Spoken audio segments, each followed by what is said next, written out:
Bike మీద పెట్టండి లేకుంటే కొద్దిగా సైడ్కి వెళ్ళిపోతాము.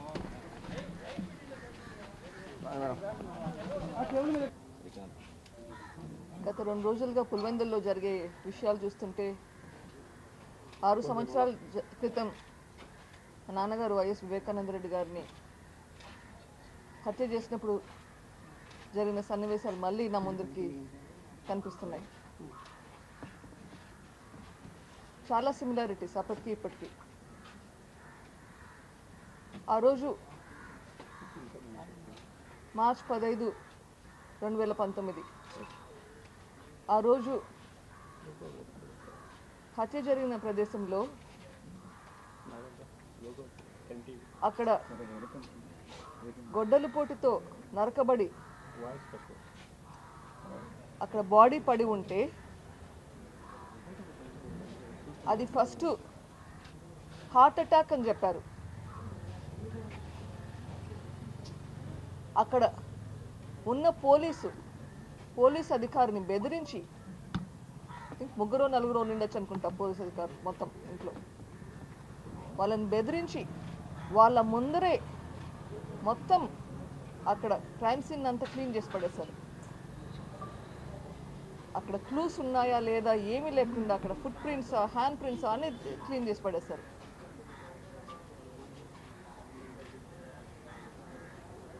తర్వాత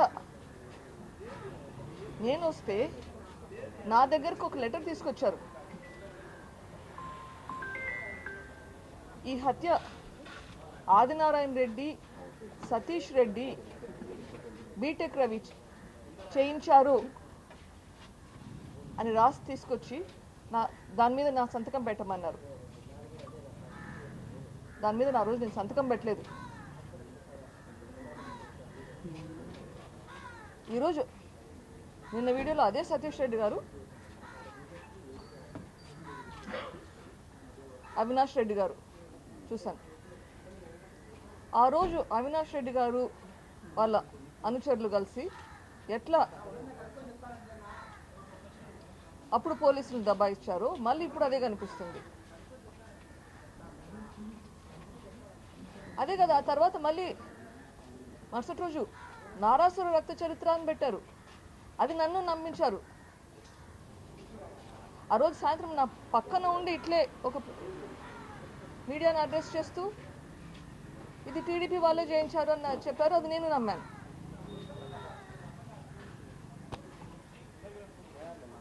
సురేష్ అంటే సంటి మా బంధువే, ఆయనకు దెబ్బలు తగిలాయని బాధపడుతున్నారు. ఆ రోజు మీరే చేయించినట్లు ఈ రోజు చేయించండరు అని నేను ఎందుకు అనుకోవాలి? నాకు తెలియదు. నాకు అన్ని ఒకే విధంగా ఉన్నాయి. ఆ రోజు మీరే చేయించారు, మళ్ళీ ఈ రోజు కూడా మీరే చేయించుండొచ్చు కదా. మీరే రెచ్చగొట్టి అందరినీ రెచ్చగొట్టి చేయించేలా చేసిండొచ్చు కదా. మళ్ళీ ఇంకొకరి మీద బ్లేమ్ వేయడం. ఈ 6 ఏళ్ల పోరాటం, నా పోరాటం ఎందుకు ఈ 6 ఏళ్ళు? ఇటువంటి సంఘటనలు జరగకూడదు అని. తప్పు ఎవరు చేసినా శిక్ష పడాల్సిందే. చిన్నైనా పెద్దైనా తప్పు చేస్తే శిక్ష పడాల్సిందే. ఆ రోజు చేసిన దానికి ఇంతవరకు ఎవరికి శిక్ష పడలేదు. అట్లా లా అండ్ ఆర్డర్తో పోలీస్ దగ్గర శిక్ష పడలేదు, కోర్టులలో శిక్షలు పడలేదు, ప్రజా తీర్పు లేదు. ఇది కంటిన్యూ అవుతూనే ఉంది. ఇది ఆగాలంటే ఎట్లా? తప్పు చేస్తే తప్పు అని చెప్పే ధైర్యం ఉండాలి. అప్పుడు స్టార్టింగ్లో ఆదినారాయణ రెడ్డి, సతీష్ రెడ్డి, బీటెక్ రవి, తర్వాత చంద్రబాబు నాయుడు, ఇప్పుడు లేటెస్ట్గా సునీత రాజశేఖర్ రెడ్డి చేయించారు ఇది అని ప్రూవ్ కూడా చేస్తున్నారు. ఎంతకైనా దిగజారడమేనా? ఎట్లా నమ్మాలి? ఏది నిజం ఏది అబద్ధం ఎట్లా తెలుస్తుంది? ఇట్లా మళ్ళీ మళ్ళీ జరగకూడదు అంటే గన తప్పు చేసిన వాళ్ళకి శిక్ష పడాల్సిందే లేదా? పడాల్సిందే కదా. నాన్న నాకు మళ్ళీ రాడు. ఇట్లా మళ్ళీ ఇంకొకరికి జరగకుండా ఉండాలంటే తప్పు చేసిన వాళ్ళకి శిక్ష పడాలి. ఇది ప్రజలు మళ్ళీ కొంచెం శాంతి భద్రతలు రావాలి అంటే పులివెందులకి, కడపకి ప్రజలు ఆలోచించాలి. ప్రజలు ఆలోచించి దయచేసి నిజం ఏదో బయటకు వచ్చేలా చేయండి. అందరూ అక్యూస్డ్, కానీ అందరూ బయట ఉంటారు, తిరుగుతుంటారు. ఇది న్యాయమా? ఇంకా ఎన్ని రోజులు పోరాడాలి? ఈరోజు ఎస్పీ గారితో ఇదే ఆవేదన వ్యక్తం చేశాను. మన కడపకి, పులివెందులకి ప్రశాంతంగా బ్రతకాలంటే ఎట్లా? రేపు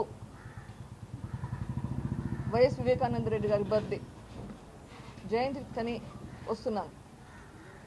ఈరోజు ప్రొద్దున అమ్మ ఫోన్ చేసింది నాకు, భయపడుతుంది.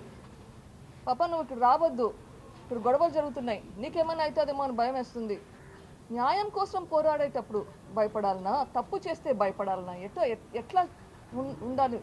మన సమాజం ఎట్లా ఉండాలి?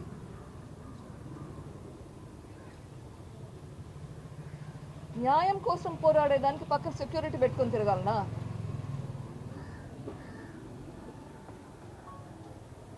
ఎందుకు భయపడాలి? ఎవరి కోసం ఎందుకు భయపడాల్సిన సిచ్యువేషన్ ఎందుకు రావాలి?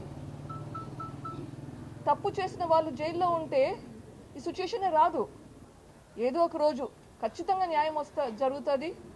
నాకైతే ఆ నమ్మకం ఉంది. I request everyone support in this. దాంట్లో ఏం జరిగింది? ఇన్వెస్టిగేషన్ ఇంకా చేయాలని చెప్పి రిక్వెస్ట్ పెట్టాము. దాంట్లో సిబిఐ వాళ్ళు కోర్టుకు వచ్చి చెప్పారు, మేము మా తరఫున మేము ఇన్వెస్టిగేషన్ అయిపోయింది, కానీ కోర్టు ఆదేశిస్తే కోర్టు ఆదేశాలు మేము we will follow that. So it is up to the petitioner to convince the court. So that is still sub judice. Let it happen when it happens. సాక్షుల్ని బెదిరిస్తున్న సందర్భాలు ఉన్నాయి, రీసెంట్గా కూడా జరిగింది. సాక్షుల్ని బెదిరిస్తున్నారు, సాక్షుల్ని బెదిరిస్తున్నారు. నేనే చెప్తున్నాను, నా మీదే కేసులు పెడుతున్నారు. నేను కూడా ఒక సాక్షినే, నా మీదే కేసులు పెడుతున్నారు. మా హస్బెండ్ మీద కేసులు పెడుతున్నారు, మేమే చంపించామని చెప్పి. ఇది బెదిరింపు కాక ఇంకా ఏంటి? కానీ మనం తప్పు చేయనంత వరకు ధైర్యం ఉంటుంది. బెదిరించినంత మాత్రాన లొంగిపోవాల్సిన పని లేదు. ఆ బెదిరింపు మీద యాక్షన్ తీసుకోవాలని చెప్పి కూడా కోరడం జరిగింది. మీరు చెప్పే విషయము ఇంకా ఎవరినో బెదిరించారు, అది బెదిరించుంటే definitely I'm hoping that police will take appropriate action on that. దేవుని దయ, మన